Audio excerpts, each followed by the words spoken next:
What was the best comedy film of 1966? I have it narrowed down to 6 contenders. A Funny Thing Happened on the Way to the Forum, The Russians Are Coming, The Russians Are Coming, Walk, Don't Run, The Ghost and Mr. Chicken, The Fortune Cookie, and After the Fox. A Funny Thing Happened on the Way to the Forum is a musical comedy film directed by Richard Lester and based on the successful Broadway musical of the same name. The film, set in ancient Rome, involves a cunning slave named Pseudolus, Zero Ma Stel, who attempts to win his freedom by helping his young master, Hero, Michael Crawford, win the heart of a beautiful courtesan, Philia, Annette Andre. The plot is pure farce, with exaggerated situations, multiple intertwined storylines, mistaken identities, and various misunderstandings. Pseudolus concocts a series of elaborate schemes, never discouraged even as one scheme after another backfires. The writers, Bert Shevelov and Larry Gelbart, are intricate and careful in the way that they layer these many complications. One of the distinguishing features of this film is its integration of musical numbers. Stephen Sondheim's score is both witty and catchy, with songs like Comedy Tonight, setting the tone for the film's playful atmosphere. The musical numbers serve as extensions of the characters' personalities and motivations, blending seamlessly with the narrative. The catchy musical numbers make the film more varied and engaging than its non-musical counterparts. Sondheim's score remains one of his most celebrated works. The film's success helps cement Sondheim's reputation as a master composer and lyricist, paving the way for his future contributions to musical theater. The film's brisk pacing is crucial to its impact. Robert Shale, author of Reference Guide to British and Irish Film Directors, describes Lester pushing the action along at a typically frenetic pace. Lester's quick cuts and inventive camera shots keeps the energy high and the action sharp. The rapid-fire delivery of jokes and the swift progression of the plot ensures that there is never a dull moment. The editing of the climatic chase sequence is tight and precise, maintaining the film's momentum to the final frame. Lester's style has a flamboyance and vitality that captures the mood of the 60s better than any of the other films. A Funny Thing Happened on the Way to the Forum has had a lasting impact on the comedy genre. Its blend of farce, physical humor, verbal wit, and music can be seen in the later works of Mel Brooks and Monty Python. While other comedies of the year offered unique charms and laughs, A Funny Thing Happened on the Way to the Forum offers a masterful blend of farce, music, innovative direction, dynamic ensemble work, and intricate plotting, all of which gives the film a timeless appeal. The Russians Are Coming, The Russians Are Coming, directed by Norman Jewison, is a satirical comedy that involves a Soviet submarine getting lost and landing off the coast of New England. The film brilliantly captures the Cold War anxieties of its time, blending humor with a poignant message about human commonality. The film features an exceptional ensemble cast, including Carl Reiner, Eva Marie Saint, and Alan Arkin. Their performances bring depth and charm to the film. In the film's climax, Norman Jewison expertly balances slapstick and pathos.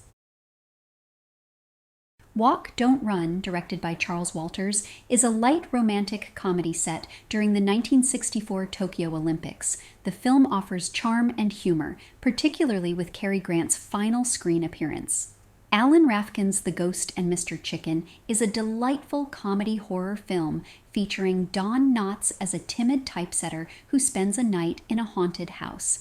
The film blends family-friendly comedy with mystery and scares. The film is not complex, sophisticated, or innovative. It lacks the social commentary of The Fortune Cookie and The Russians Are Coming, The Russians Are Coming. But does it matter as long as the film makes people laugh? Knotts' performance is endearing, and the film offers plenty of laughs. A man frightened out of his wits to hear Bumps in the Night is universally relatable. As a laugh-out-loud comedy, it has had great lasting appeal. After the Fox, directed by Vittorio De Sica, is a caper comedy about a master criminal who poses as a film director to smuggle gold.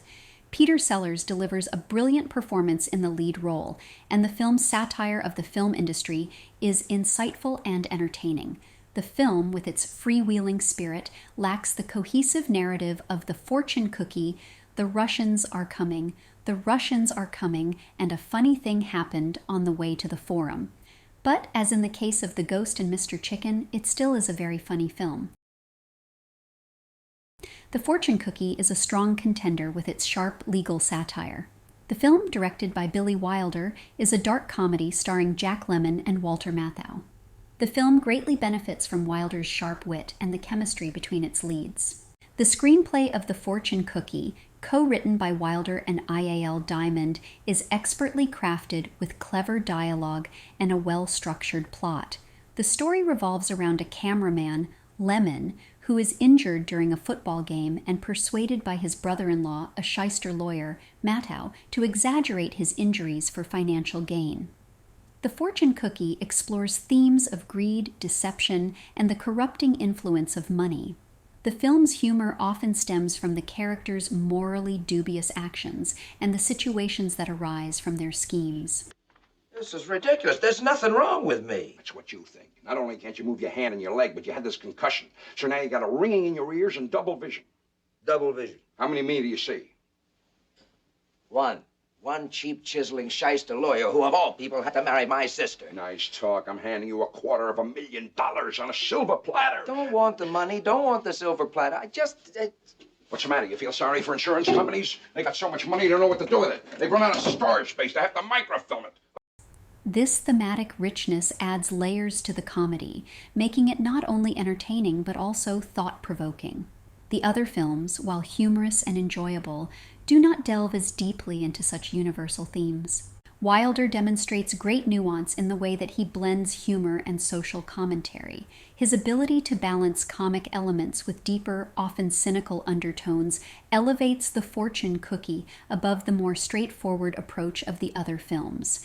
The humor resonates on multiple levels, appealing to viewers interested in big laughs and profound insights. The Fortune Cookie received critical acclaim upon its release and continues to be regarded as a classic in the comedy genre. The film distinguishes itself through Wilder's expert direction, a smart and engaging screenplay, standout performances, and its ability to blend humor with meaningful themes. But do these elements collectively make it a superior comedy film compared to the other films? The Fortune Cookie wins in regards to acting. The performances in the film are exceptional. Lemon's ability to convey both comic timing and subtle emotional depth enhances the film. Matthau's portrayal of the scheming lawyer is so good that it earned the actor an Academy Award for Best Supporting Actor. Zero Mostel is terrific in A Funny Thing Happened on the Way to the Forum. The actor keeps the comedy moving with his exuberant energy, impeccable timing, and expressive face. Sir, you're in need of a soothsayer. How did you know? I'd be a fine soothsayer if I didn't. Well, there's a spirit in my house. Silence! I'm about to say the truth. I see it. I see everything. You have been abroad for 20 years. You have been searching for a child. No, 2 childs. A fine big boy and a strange little boy. No. Seen a handsome youth running after a sweating horse. He was scared. Very generous of you, sir. Excuse me, madam. A cool youth and a hot man. Have you by any chance? Most kind of you, madam. Sir, might I ask? Arkin's role in The Russians Are Coming was his breakthrough role. He won a Golden Globes Award for his performance and was nominated for an Academy Award. Paul Scofield won for A Man for All Seasons. But when everything is considered, the performances in The Fortune Cookie are more nuanced and memorable. The Fortune Cookie wins in regards to subject matter. A Funny Thing Happened on the Way to the Forum relies heavily on farce and slapstick. The Russians Are Coming centers on misunderstandings and cultural clashes. Both films, while entertaining, lack the same level of narrative depth and wit as The Fortune Cookie. Lemon's character takes a funny spill at the beginning of the film, but it isn't pratfalls that cause him injury or make him feel pain. He grieves the failure of his marriage and is desperate to have his ex-wife return to him. This normally honest man is willing to lie and cheat to win a personal injury case because he knows his avaricious ex-wife will come back for the money. The fortune cookie loses when it comes to laughs. The tone of the film is more cynical compared to the joyous exuberance of A Funny Thing Happened on the Way to the Forum. A Funny Thing Happened on the Way to the Forum easily wins in the laughter category. Fans, who never tire of the film's gags and songs, will assure you that it is the most rewatchable film on this list. The Russians Are Coming. The Russians Are Coming wins in the 2 final categories. The film's widespread critical acclaim culminated in 4 Academy Award nominations, including Best Picture, Best Actor, Best Screenplay, and Best Editing. This means that the film received greater Academy Award recognition than any of the other films on this list. Many may consider it vulgar to talk about money during a discussion of a film's artistic merit, but the plain fact is that The Russians Are Coming, The Russians Are Coming was by far the most profitable of these films. The biggest problem with The Russians Are Coming is that the Cold War panic that generates much of the film's humor is dependent on the political climate of the era. Is the film as funny today as it was in 1966? After difficult deliberation, I have come to the conclusion that A Funny Thing Happened on the Way to the Forum is the best comedy film of 1966.